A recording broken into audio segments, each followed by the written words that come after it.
Buenas noches a todos. Qué bueno que estemos aquí una vez más. En esta ocasión para iniciar una serie de estudios que he titulado Cuestionando a Dios. La pregunta que yo les hago es la siguiente: ¿está bien cuestionar a Dios? ¿Está bien hacerle preguntas? Porque hemos escuchado por mucho tiempo que no es bueno decir Señor, ¿por qué? Sino, ¿para qué? Ahora, hay mucha piedad detrás de esta expresión, ¿no? Señor, ¿para qué? Hay algo detrás de esto, hay un propósito tuyo y de hecho sí lo hay. El Señor muchas veces provee la prueba, y lo hemos dicho una cantidad de veces. El Señor muchas veces provee la prueba, otras veces la permite. Pero en todas ellas, sea que Él la provea o que la permita, el Señor tiene algo para enseñarnos, ¿no? Ahora, yo les invito a que leamos por un pequeño momento un salmo que a mí me ha parecido muy duro. Y piensen en el salmista que lo escribe. En el Salmo 44. Vamos a leer los versículos 17 en adelante. Gracias a los que han llegado muy puntuales y gracias a los que tengan la Biblia allí, porque es que esto no se trata de escuchar solamente, sino de ir a las Escrituras como los hermanos de Berea a ver si estas cosas son así. Salmo 44, versículos 17 en adelante, dice así: todo esto nos ha venido, pero no nos hemos olvidado de ti, ni hemos faltado a tu pacto. No se ha vuelto atrás nuestro corazón, ni tampoco nuestros pasos se han apartado de tu camino, para que nos abatas en el lugar de los chacales y nos cubras con densa oscuridad. Si nos hubiéramos olvidado del nombre de nuestro Dios, o alzado nuestras manos a un Dios extraño, ¿no averiguaría esto Dios, quien conoce los secretos del corazón? Más bien por tu causa nos matan cada día.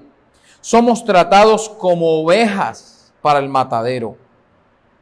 Ustedes pueden hacer la relación cuando estén en casa con Isaías 53, 7 y con Romanos 8, 36 que citan este salmo. Pero fíjense lo que viene. Esto se lo está diciendo el salmista a Dios mismo. Despierta. ¿Por qué duermes? Oh Señor, despierta.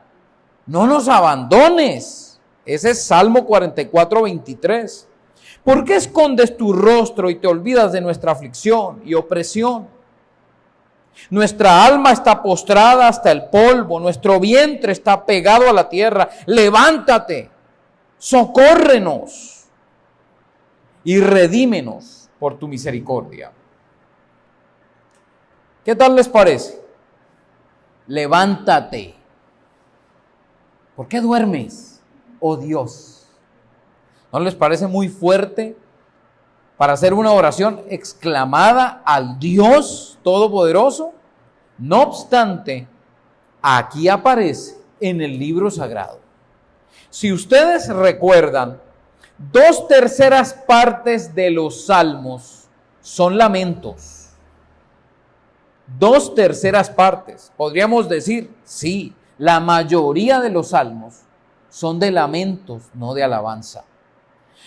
Y yo creo que no es falta de fe hacer preguntas.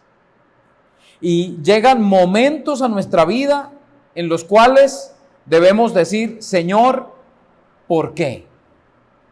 ¿Por qué me está pasando esto? Sí, es muy piadoso preguntarnos, Señor, ¿para qué? Pero también el Señor, ¿por qué?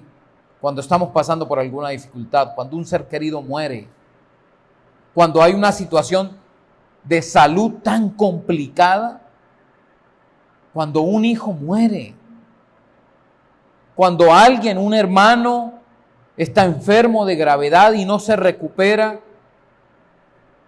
Y salen algunos cristianos a decir, cuidadito, no falte a su fe. Más bien dele gracias a Dios y espere en Él. Pero a mí me parece que los salmos, la misma historia de Job, ¿lo recuerdan? Nos muestran que sí hay el permiso de parte de Dios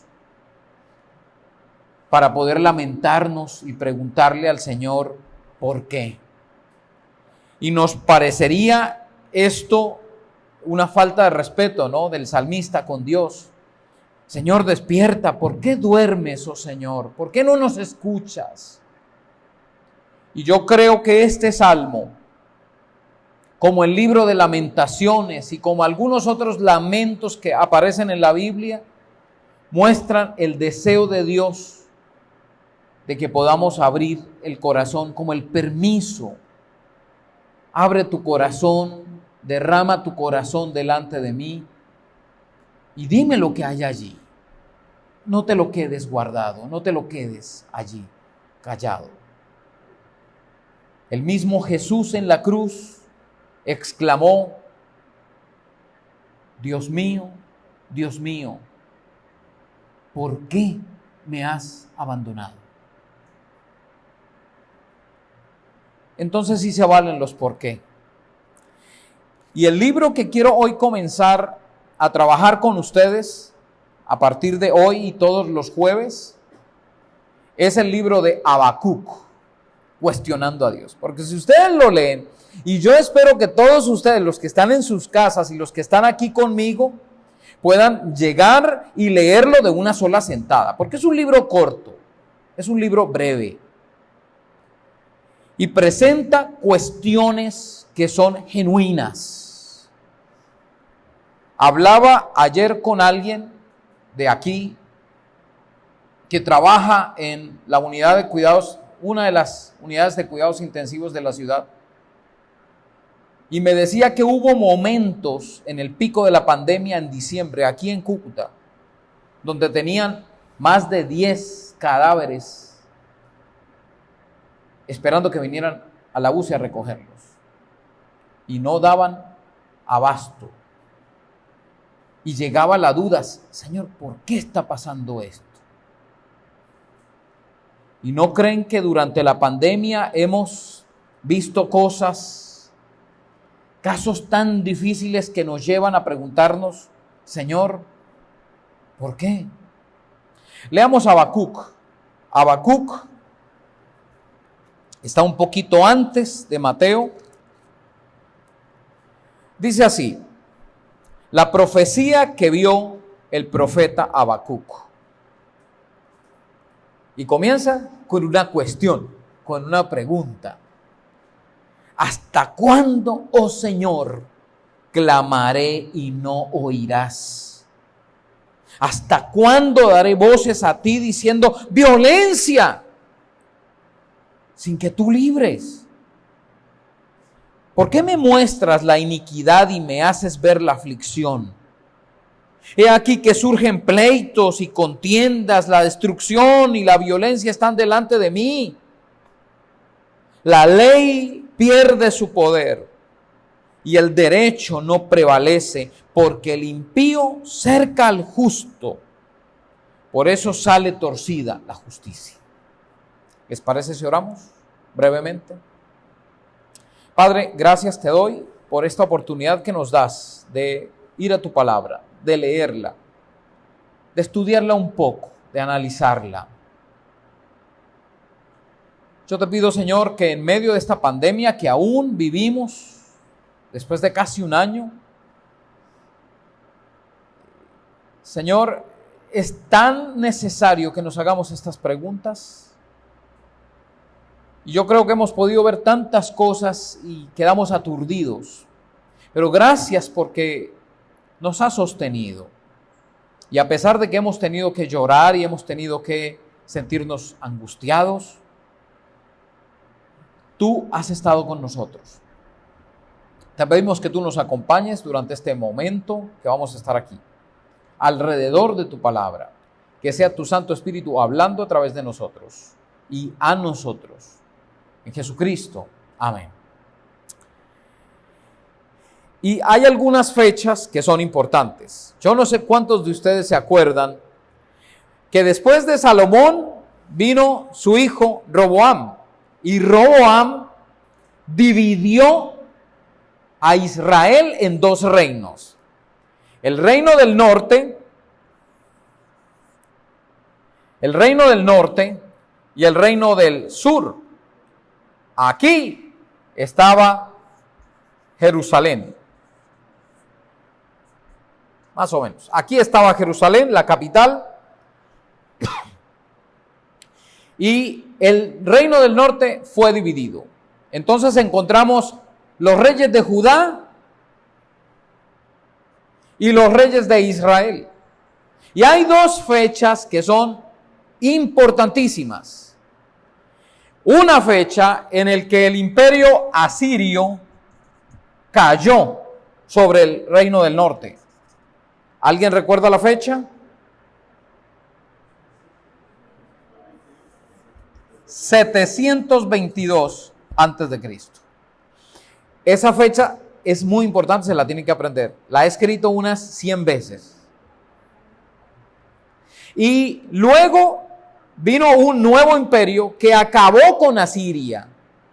Y fue el imperio babilónico. Y Babilonia derrotó a Asiria. Estamos hablando años 606, 605. Pero después de varios intentos y de varios asedios, por fin pudieron los babilonios acabar con Jerusalén. Y estamos hablando del año excelente, hermano. 587, 586. Y ese año es importante, porque es aquí donde cae el reino del sur, Israel, Jerusalén, la capital, donde moraba Dios. Para los israelitas, la casa de reposo de Dios era Jerusalén. ¿Y qué había en la casa de reposo donde Dios venía a reposar? Y hay varios salmos y varios pasajes que hablan de esto. Ahí venía a reposar el Señor. Era el lugar de su reposo. Y había dentro de la ciudad un templo. Y dentro del templo estaban los objetos sagrados. ¿Cuáles eran los objetos sagrados? El arca, ¿cierto? Todo el mobiliario, todo lo que estaba dentro del templo era sagrado y no solo hablaba de la historia, sino que representaba la misma presencia de Dios allí. Entonces ellos, mientras tuvieran a Jerusalén de pie, mientras tuvieran el templo de pie y todo el mobiliario del templo, ellos estaban seguros. ¿Por qué? Porque allí habita Dios. El Señor está en su santo templo. Ay, ¿dónde era? En Jerusalén. Pero viene Babilonia y cae en el año 587, 586, después de un asedio de varios años, y destruye sus muros e ingresa y se llevan todos los objetos sagrados del pueblo de Israel. ¿Y qué es lo que piensa un judío en esa época? El Dios de Babilonia es más grande que el Dios de Israel. Entonces las historias que nos contaban los abuelos, ¿qué pasó con eso? Y la fe, o por lo menos el objeto donde reposaba la fe de los israelitas, estaba destruido.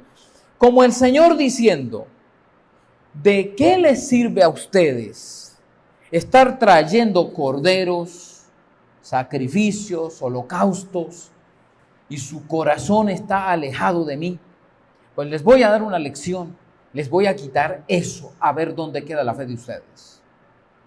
Y no solo destruyeron su ciudad, sino que se llevaron cautivos a muchos pobladores de Jerusalén. todos los funcionarios, desde el rey hasta sus vasallos. Solo quedaron algunos pocos campesinos labrando la tierra. Eso fue un golpe muy duro. Ahora, ¿cuándo aparece Habacuc? Porque Isaías aparece anunciando la caída del reino del norte. Y vienen otros profetas anunciando luego la caída del reino del sur. Y más o menos en el año 687 al 587, más o menos en esos 100 años, aparece Habacuc. Y Habacuc es uno de esos profetas que no aparece anunciando al pueblo, porque Habacuc no le habla al pueblo. ¿A quién le habla Habacuc? Es a Dios. De hecho, el libro de Habacuc es un diálogo con el Señor, donde Él lo cuestiona. La primera pregunta es esta que estamos leyendo. Luego viene la respuesta del Señor, y viene una segunda pregunta, y viene la respuesta del Señor, y luego viene el Salmo de Habacuc, que es el capítulo 3, que muchos hemos cantado y sabido de memoria, aunque la higuera no florezca y las vides no haya fruto. Sí, pero ¿qué pasó para que Habacuc, después de cuestionar a Dios, terminara dándole gloria al Señor y honrando el nombre del Señor, a pesar de lo que iba a venir? Cuando Habacuc habla, Babilonia viene por ahí, está comenzando a asediar, está comenzando a llegar por las naciones vecinas, y Habacuc lo escucha, pero en este momento Habacuc no tiene problema con eso. Él está confiado en el Dios de Israel. El problema de Habacuc es un problema interno. Y fijémonos, ¿por qué cuestiona Habacuc a Dios? La primera cosa por la cual Habacuc cuestiona a Dios es: Señor, ¿por qué tanta violencia? Y yo te hablo y tú no respondes. De hecho, dice, no oirás. ¿Hasta cuándo tengo que hablarte? Clamaré y no oirás. ¿Cuántos de ustedes se han sentido así, como Habacuc? Señor, ¿por qué no me oyes? ¿Qué de malo hay que me responda sí a esto, a este proyecto por el cual te estoy pidiendo? ¿Por qué te estoy pidiendo por la salud de esta persona y no escuchas? ¿Por qué clamo a ti y tú no oyes? Digo violencia y no nos libras. El problema de Habacuc era un problema interno, lo que estaba ocurriendo dentro de Israel. Ahora, si quieren saber un poquito de lo que dice Habacuc, vayan un poquito más atrás, unas páginas atrás, al libro de Miqueas. El libro de Miqueas, que es un libro que se escribe un poquito antes de Habacuc, ya está manifestando la problemática que se estaba viviendo dentro de Israel. El caso es que Habacuc no lo recuerda. No recuerda algunas de las cosas que el Señor dice a Israel a través del profeta Miqueas. Y antes de leer algunos pasajes de Miqueas, yo quiero decirles, una de las bases del ateísmo alrededor del mundo, o de su oposición al Dios cristiano, al Dios de los cristianos, es: si Dios es todopoderoso, ¿por qué no acaba con el mal? Si no acaba con el mal y es un Dios todopoderoso, entonces no es bueno. O es un Dios bueno, pero no es todopoderoso porque no puede acabar con el mal. Esa es la pregunta que se hace el ser humano. la pregunta que tenemos que contestarnos es, ¿por qué permite el Señor el mal en el mundo? La violencia, las muertes, los robos injustos. ¿Habría alguna respuesta para esa pregunta? Esa es la pregunta que se está haciendo Habacuc. Porque a continuación, Habacuc explica, pero Miqueas nos relata algo de lo que está pasando. Busquen en Miqueas el capítulo 2, fíjense los primeros 2 versículos lo que dice. Hay de los que en sus camas planean iniquidad y traman el mal. Con la luz de la mañana lo realizan porque tienen en su mano el poder. ¿A quién se está refiriendo ahí el profeta Miqueas? Se está refiriendo a los gobernantes de Israel. Y aquí hay unos gobernantes opresores que se acuestan en la cama a ver qué van a hacer al día siguiente. Versículo 2. Codician los campos y los roban. Codician las casas y las toman. Oprimen al hombre y a su casa, al hombre y a su heredad.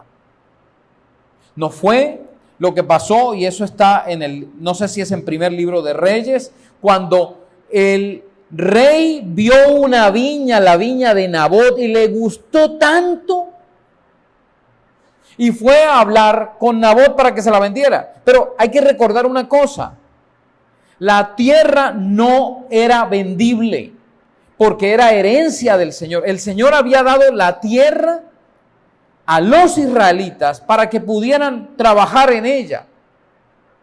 Entonces la tierra era una heredad del Señor y no se podía vender. Y si alguna persona estaba muy endeudada, se la vendía a quien le debía solo por unos años, porque pasados los años la propiedad retornaba a la familia, a los hijos de la persona, porque la tierra era del pueblo, una heredad del Señor. Entonces, recuerdan ustedes que el rey Acab se enamora de los campos de la viña de Nabot, pero Nabot dice, mira rey, yo no te la puedo vender, y se va triste el rey. Luego su esposa, ¿recuerdan Jezabel? Dice, no, ¿cómo así que no la va a vender? Es una extranjera. Y aquí voy a hacer un pequeño paréntesis. Es una extranjera que no conoce a Dios, ni conoce la ley de Dios. Y ella no sabe, o no quiere saber, o no quiere creer que la tierra es heredad de Dios para la gente. Lo difícil que es tener una relación de noviazgo matrimonial con una persona que no comparte nuestra fe. En las decisiones habrá choques sin límite.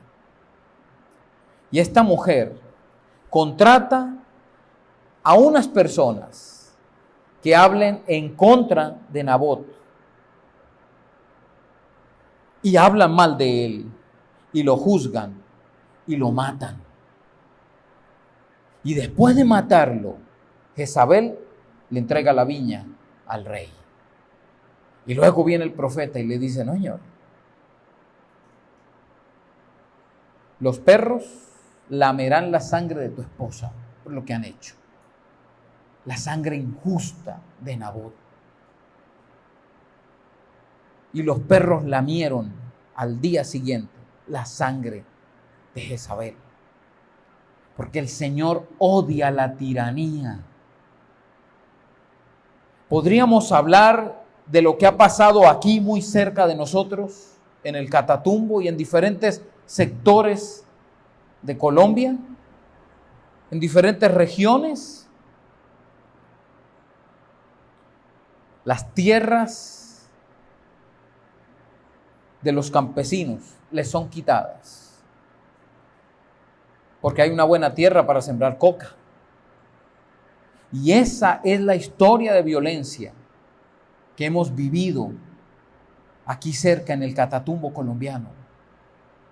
La historia de los desplazamientos masivos por amor a la tierra, a esa tierra que le es quitada a los pobres. El Señor, que odia ese tipo de injusticia, no ha cambiado. Y Miqueas muestra aquí la opresión que vive el hombre, el pobre, porque le han quitado la tierra, la heredad. ¿Qué tal si van un poquito más adelante en Miqueas y van al capítulo 6? Vamos a leer los versículos 9 en adelante. Escucha, oh tribu, la voz del Señor. Proclamará a la ciudad y él salvará a los que temen su nombre, a quienes aún congrega. Fíjense lo que dice versículo 10. Hay aún en la casa del impío tesoros de impiedad y medida escasa que es detestable. ¿He de justificar las balanzas de impiedad y la bolsa de pesas fraudulentas, con las cuales sus ricos se han llenado de explotación? Sus habitantes han hablado mentiras y su lengua es engañosa en su boca. Versículo 14. Tú comerás, pero no te saciarás, y el abatimiento estará en medio de ti. Recogerás, pero no lo conservarás, y lo que logres conservar, yo lo entregaré a la espada. Tú sembrarás, pero no cosecharás. Ahora, ¿escuchan bien la voz del Señor ante semejante injusticia? Los ricos que estaban aprovechándose de su poder, quitándoles a los pobres. Y el Señor clama desde los cielos y a través de los profetas le dice: miren, ustedes no van a disfrutar ese dinero mal habido. Ustedes no lo van a disfrutar. Yo se los voy a pedir, se los voy a quitar. Y aún si algo logran conseguir, voy a utilizar a sus enemigos para que se los quiten. Porque ¿qué era lo que había en Israel y qué es aquello por lo que Habacuc ha clamado, pero el Señor no contesta? Es esa injusticia. ¿Qué tal si leemos capítulo 7, versículo 3? Han adiestrado sus manos para hacer el mal. El gobernante exige. El juez juzga por soborno. Y el poderoso habla según el antojo de su alma, y así lo retuercen. Versículo 6, porque el hijo trata con desdén a su padre, la hija se levanta contra la madre, la nuera contra la suegra, y los enemigos del hombre son los de su propia casa. ¿Qué era lo que estaba pasando en Israel? Si volvemos a Habacuc, lo podemos leer en el versículo 4. Lo dice así. Habacuc lo resume todo lo que ha dicho Miqueas en un solo versículo. La ley pierde su poder y el derecho no prevalece, porque el impío cerca al justo. Por eso sale torcida la justicia. Y el profeta Habacuc está harto, está cansado de que dentro de su pueblo, dentro del pueblo de Dios, la ley de Dios se está pisoteando. La ley no prevalece, pierde su poder. En otras palabras, lo que está diciendo Habacuc es: ¿de qué nos sirve tener la Torá? ¿De qué nos sirve tener una ley tan preciosa como la ley de Dios si nadie la está viviendo? Y hay violencia, y hay iniquidad, y hay aflicción, pleitos, contiendas, destrucción. ¿Debido a qué? A que la ley del Señor no está siendo obedecida. Es decir, hay sacrificios, sí los hay. Cada año, cada mes, se llenaban los altares de sacrificios. Pero ¿de qué sirven los sacrificios, las ofrendas? ¿De qué sirve ir al templo? ¿De qué sirve celebrar 5 fiestas al año? Si eso no cambia la vida del pueblo, ¿servirá de algo? Entonces tenían una religión, tenían una ley, pero la ley no era practicada. Además tenían unos gobernantes. Y esos gobernantes eran corruptos. Y por eso no había justicia. Porque la ley del Señor no estaba siendo practicada. Y porque los gobernantes que debían proteger a la nación estaban llenos de corrupción. Volvemos un momentito a Miqueas y leemos el capítulo 6, la pregunta que se hace Miqueas. Y me parece que es una pregunta que se hace Miqueas a sí mismo. ¿Con qué me presentaré al Señor y me postraré ante el Dios Altísimo? ¿Me presentaré ante Él con holocaustos, con becerros de un año? ¿Aceptará el Señor millares de carneros o miríadas de arroyos de aceite? ¿Daré mi primogénito por mi rebelión, el fruto de mi vientre por el pecado de mi alma? Oh hombre, Él te ha declarado lo que es bueno. ¿Qué requiere el Señor de ti? Solamente hacer justicia, amar misericordia y caminar humildemente con Dios. Esas tres cositas. Otra vez, hacer justicia, amar misericordia y caminar humildemente o humillado delante del Señor.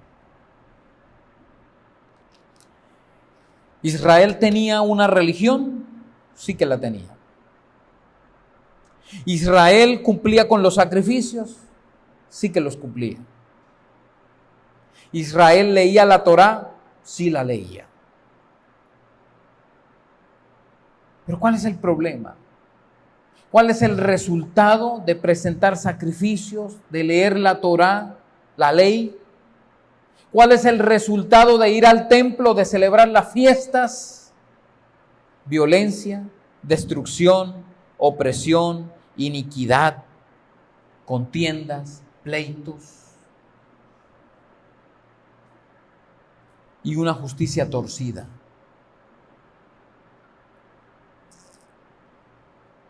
¿Cuál es el mensaje de esta primera sección? El mensaje es claro, queridos hermanos, hermanas. Así como el mundo en el siglo VIII y en el siglo VI necesitaban ver a un pueblo que fuera diferente a Israel. Pero no lo vieron. Hoy el mundo necesita ver un pueblo diferente. ¿Cuántos de ustedes están cansados de la corrupción? ¿Les molesta la corrupción? ¿Les molesta los atracos, los robos? ¿Les molesta la injusticia? Así se sentía Habacuc. Se sentía molesto por tanta injusticia. Pero les voy a adelantar algo para la próxima semana. Habacuc se está quejando con Dios: Señor, pero ¿por qué no me escuchas ante tanta violencia? Y el Señor lo que le responde a continuación es: violencia. Violencia es la que vas a ver de aquí a un tiempo. No has visto nada, Habacuc. Cuando envíe a mis siervos los babilonios. ¿Qué? No se pierdan la próxima semana. Porque es posible que ante la pregunta: Señor, ¿por qué tanta corrupción en Colombia?, la respuesta del Señor sea: ¿y tú de qué hablas? ¿Te has visto a ti mismo si eres corrupto? Porque tenemos que admitirlo. Nos molesta la corrupción cuando no somos parte de ella. Pero todos, de alguna manera, hemos caído en actos de corrupción, de engaño. ¿Ustedes creen que la esclavitud ya se acabó? No. Aquí hay esclavitud. En esta ciudad hay esclavitud. Porque yo he hablado con personas, sí, son extranjeros, que están trabajando toda una semana, 12 horas al día, por menos de la mitad de un salario mínimo. ¿Y eso cómo se llama? Esclavitud. Y eso es lo mismo que había en Israel. Queridos, queridas, creo que la respuesta para el enojo nuestro ante la violencia, ante la corrupción, ante la injusticia es: tenga mucho cuidado de cómo está viviendo usted. Y aquí se los digo de esta manera, el mensaje de Habacuc para nosotros hoy, ante las preguntas y ante los cuestionamientos del por qué tantas muertes, del por qué tanta injusticia, del por qué tanta intolerancia, la respuesta es: Colombia y el mundo necesitan ver que el pueblo cristiano vive diferente, que el pueblo cristiano tiene no una religión, sino una palabra que fue escrita para ser vivida. Y cuando un cristiano entiende que la palabra escrita es para ser vivida, entonces no puede vivir de amigable con la corrupción.